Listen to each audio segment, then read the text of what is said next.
Today, you can walk into any grocery store, pick up a cheap 10-cent plastic ballpoint pen, and scribble a blue line across a scrap of paper without giving it a single passing thought. We lose these pens in the cushions of our couches. We throw them into the trash when they run dry, and we watch their ink stain our fingers with nothing more than a mild shrug of annoyance. But if you took that exact same blue scribble and showed it to an emperor in ancient Rome or a high cardinal in Renaissance Venice, they would have gasped in absolute disbelief. To them, you would not be holding a cheap writing tool. You would be holding a miracle. You would be displaying a substance valued far higher than pure gold, more heavily guarded than any royal treasury, and so impossibly rare that men had to climb the freezing, avalanche-swept peaks of Afghanistan, crawl into pitch-black mountain shafts, and spend weeks kneading sticky resin in dark workshops, just to capture a single gram of its light-fast glory.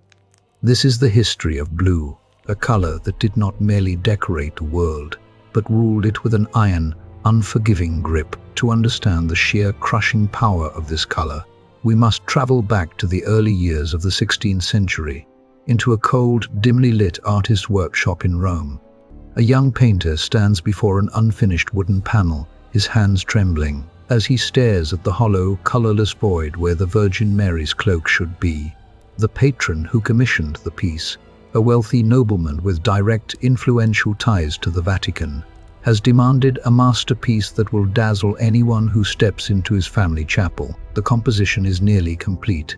The delicate folds of her garments are sketched in charcoal. The golden halo is primed and ready, and the background is prepared with exquisite care. Yet the central figure remains empty, because the painter has run out of a single crucial substance. He cannot simply walk to a local merchant to buy more, for this substance is not paint as we understand it today.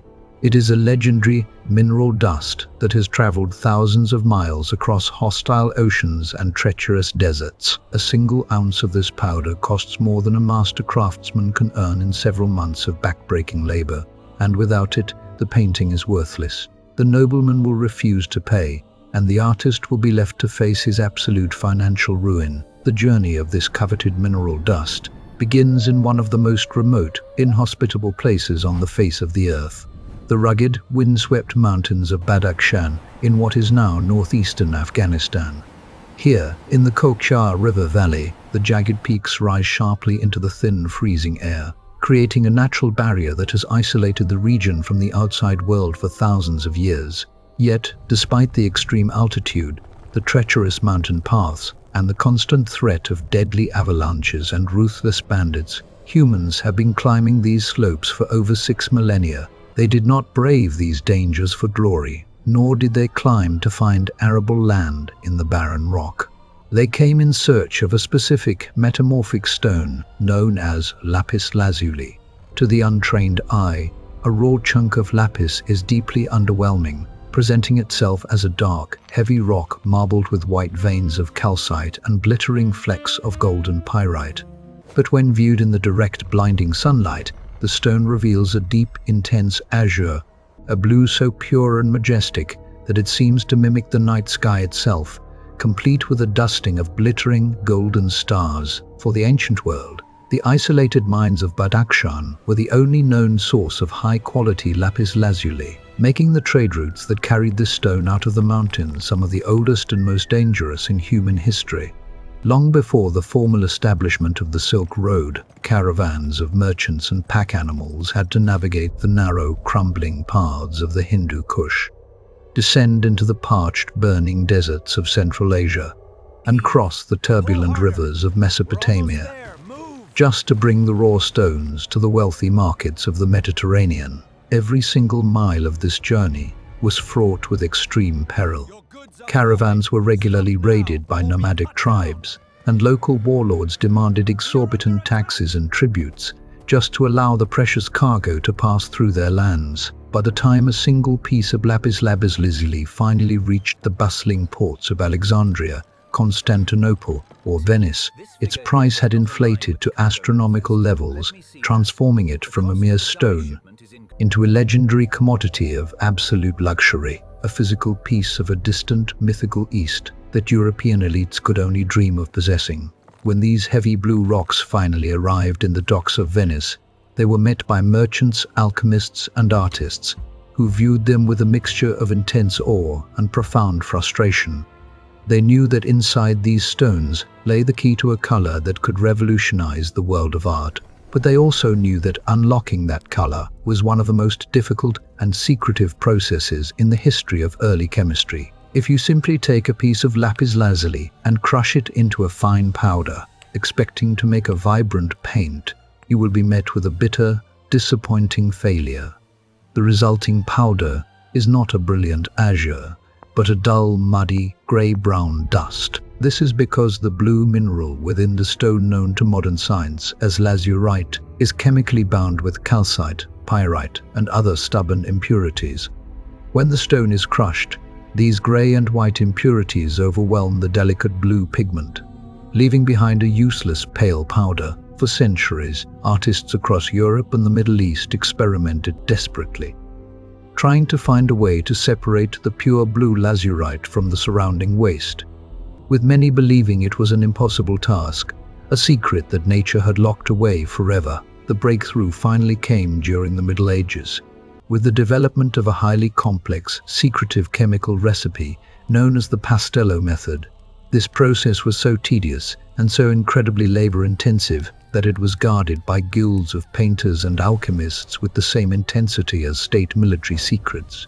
The process began by grinding the high-grade lapis lazuli into an ultra-fine powder, a task that required hours of agonizing manual labor with heavy porphyry mortars. This powder was then mixed with a molten, boiling blend of pine resin, mastic wax, and pure linseed oil, creating a thick, sticky, dark dough. This blue dough had to be kneaded continuously, often for several days, to ensure that the resin and wax completely coated every single microscopic mineral particle. Once the kneading was complete, the dough was placed into a large wooden bowl and submerged in a warm, diluted solution of lye. This is where the magic of medieval chemistry occurred. A worker would use wooden sticks to gently knead and massage the submerged dough, and under the gentle pressure, the pure, light-reflecting blue lazurite particles would slowly detach from the sticky resin, washing out into the surrounding water. The heavy calcite and grey minerals remained trapped, locked forever inside the sticky mass of wax and resin. This delicate extraction process had to be repeated multiple times to harvest the pigment. The very first extraction, known to the guilds as the prime cut, yielded the most intense, deep azure imaginable. This was the legendary pigment that would become known to history as ultramarine, a name derived from the Latin ultramarinus, meaning literally beyond the sea, a direct nod to the immense, terrifying distance the raw stone had traveled to reach European workshops. Subsequent extractions of the same dough yielded increasingly inferior grades of blue, culminating in a pale, greyish pigment known as ultramarine ashes. Because the yield of the first extraction was so microscopic, representing only a tiny fraction of the original stone's weight, the cost of pure ultramarine was staggering. It was a pigment built on layers of intense, back-breaking human effort. From the miners dying in the dark shafts of Badakhshan, to the young apprentices kneading sticky resin in the damp workshops of Florence. It was a substance so unbelievably precious that its use had to be strictly regulated by those who held the absolute levers of power. As European society transitioned into the High Middle Ages and the Renaissance, the Catholic Church recognized the immense psychological and political power of this new pigment. The Church, which was both the primary patron of the arts and the supreme moral authority of Western Europe, sought to create a rigid visual hierarchy, a system that would instantly communicate the divine order to an illiterate public. They decided that the most sacred figures in Christian theology should be represented by the most expensive and rare substances on earth. Thus, the official iconographic color of the Virgin Mary was decreed to be blue. This was not a random aesthetic choice. It was a calculated, brilliant political move. By draping the Mother of Christ in a cloak of pure ultramarine, the Church was visually signaling her supreme purity, her heavenly status, and her absolute separation from the muddy, earthly colors worn by ordinary working-class citizens. The color of her robe became a visual sermon, a silent proclamation of divine authority that required no translation. This theological decree transformed ultramarine from a luxury pigment into a devastating weapon of social status. When a wealthy merchant, a powerful duke, or a cardinal commissioned a painting for a public chapel, the contract was not simply a matter of artistic style. It was a highly detailed legal document, drafted by expensive lawyers and signed in the presence of witnesses. These contracts specified the exact materials the artist was required to use, and there were specific clauses dedicated entirely to the blue paint. The patron would state exactly how many grams of ultramarine were to be purchased, often specifying that the artist must use the best ultramarine rather than any cheaper inferior substitutes like azurite or smalt. In many cases, the patron would purchase the ultramarine pigment themselves from trusted merchants, delivering it directly to the artist's studio, fearing that the painter might secretly pocket the expensive blue powder and use a cheap imitation instead. This intense focus on the cost of the materials created a unique, hyper-competitive dynamic in Renaissance art. Under this system, the painting's value was not measured solely by the skill of the brushwork, but by the weight of the gold leaf and the purity of the ultramarine visible on its surface. When viewers saw a massive fresco of the Virgin Mary, they were not just contemplating her divine grace, they were calculating the immense wealth of the family who paid for it. The shimmering blue cloak was a visual ledger, a public display of financial dominance masquerading as religious devotion. It was the ultimate peacocking of the Renaissance elite, a way to convert earthly gold into a permanent, light-fast symbol of heavenly favor. If you wanted the world to know that your family ruled, you painted your chapel in a sea of imported blue. This relentless obsession with ultramarine placed a crushing burden on the artists of the era. Many of history's greatest masters were pushed to the brink of financial ruin by their need for the color.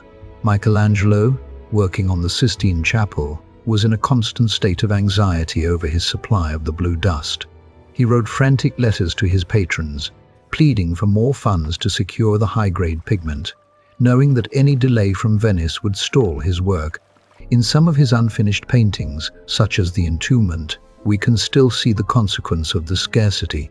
A prominent figure on the right side of the canvas, intended to be the Virgin Mary, remains a pale, unpainted outline.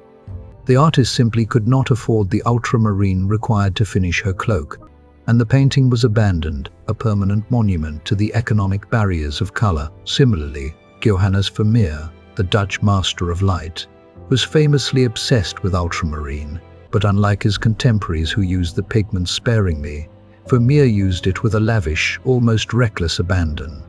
He mixed the expensive blue powder into the shadows, the tablecloths, and even the whitewashed walls of his domestic scenes, creating a luminous, pearlescent quality that set his work apart. This artistic obsession came at a devastating cost. Vermeer was constantly in debt, borrowing heavily from his mother-in-law and local patrons to fund his materials. When he died at the young age of 43, he left his family in complete bankruptcy, and his wife was forced to trade his paintings to local merchants just to pay off the family's debt for bread. The brilliant, quiet blue of Girl with a Pearl Earring was paid for with the real-world destitution of the artist who created her. While the elite draped themselves in ultramarine, the rest of the world relied on vastly inferior alternatives. The most common substitute was azurite, a copper carbonate mineral mined locally in Europe. While azurite could produce a respectable blue when freshly applied, it suffered from a fatal chemical flaw. Over decades of exposure to moisture and air, the copper in the pigment would oxidize, slowly turning the brilliant blue into a dull, muddy green.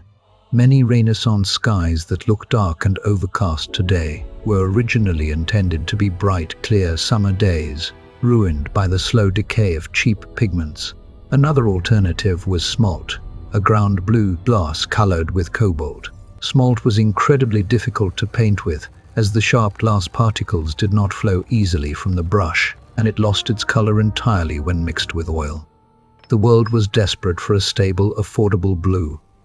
A pigment that could offer the brilliance of ultramarine, without the crushing weight of its cost. The first major shift in this ancient chemical struggle occurred entirely by accident in the early 18th century. In the year 1704, a Swiss pigment maker named Johann Jakob Diesbach was working in a laboratory in Berlin, attempting to manufacture a batch of cochineal red dye. He was using a recipe that required potash, a common chemical agent. However, to save money, Diesbach had purchased a cheap, discounted batch of potash from a local chemist named Dippel. What Diesbach did not know was that this potash had been contaminated with animal blood and oil, byproducts of Dippel's experiments with animal tissues. When Diesbach mixed the contaminated potash with his iron sulfate solution, expecting a brilliant crimson, he was shocked to see the liquid turn a deep, dark purple, which quickly settled into an intense, dark blue. It accidentally created the world's first synthetic pigment, which became known to history as Prussian blue. This new color was an absolute sensation. It was incredibly cheap to produce, required no rare minerals from remote Afghan mountains, and possessed an extraordinary powerful tinting strength. A tiny pinch of Prussian blue could turn an entire vat of white paint into a vibrant azure within years. Prussian blue was being manufactured in massive industrial quantities, supplying artists, dyers, and militaries across Europe. It was the color that painted the uniforms of the Prussian army, the iconic wave in Hokusai's famous woodblock print, and the swirling night skies of Vincent van Gogh. Yet, despite its massive success, Prussian blue could not completely replace ultramarine. It was a cold, dark blue, lacking the warm, violet-tinted depth of the natural stone, and it was chemically unstable when mixed with certain other pigments, turning a dull yellow-green over time. The ultimate crown of color still belonged to the natural lapis lazuli of Badakhshan. The final decisive blow to the monopoly of the blue stone came in the 19th century, driven by the rapid expansion of the Industrial Revolution. In 1824, the French Society for the Encouragement of National Industry issued a global high-stakes challenge. They offered a massive cash prize of 6,000 francs to any chemist who could develop a synthetic process to manufacture ultramarine in a laboratory at a cost of less than 300 francs per kilogram. The challenge was viewed by many as an impossible alchemical dream, a quest to replicate in days what nature took millions of years to heat and compress within the earth. For 4 years, Europe's finest chemists competed in a high-stakes scientific race, pushing the boundaries of early chemistry to its absolute limits. The breakthrough finally came in 1828, when a French chemist named Jean-Baptiste Guillemot submitted his entry. Guillemot discovered that by heating a precise mixture of kaolin clay, sodium sulfate, sodium carbonate, sulfur, and charcoal in a kiln, he could trigger a chemical reaction that perfectly replicated the crystal structure of natural lazurite. Almost simultaneously, a German chemist named Christian Gemelin discovered a similar process, but the prestigious prize was awarded to Guillemot, and the synthetic pigment became known to the world as French ultramarine. It was a chemical triumph of epic proportions. Within a few decades, massive factories were producing tons of synthetic ultramarine every day, and the cost plummeted from astronomical levels to just a few pennies per pound. The color of kings, the sacred dye of the Virgin Mary, was suddenly available to anyone with a brush. This democratization of blue was a triumph of human ingenuity, but it also marked the end of an era of mystery. When the secret of the blue stone was unlocked in the laboratory, the thread connecting color to the earth, to human labor, and to the divine was forever severed. Today, we stand on the other side of that scientific revolution, looking at a world where color is a cheap, disposable commodity, a fleeting trend in a digital catalog. We have lost the ability to truly see the colors that surround us, to appreciate the immense physical effort, the dangerous journeys, and the chemical struggles once required to capture a single wavelength of light. When we look back, we are reminded of a time when humanity was willing to climb the freezing peaks of the Hindu Kush, crush rock, and knead sticky resin in the dark, all for a single gram of light-fast glory. It was a testament to our endless, absurd pursuit of status, our desire to lift ourselves out of the mud and touch the sky, if only through the shimmering blue fibers of a painted cloak. As we close this chapter on the color of kings, we must look ahead to a different kind of obsession and a far more dangerous search for status.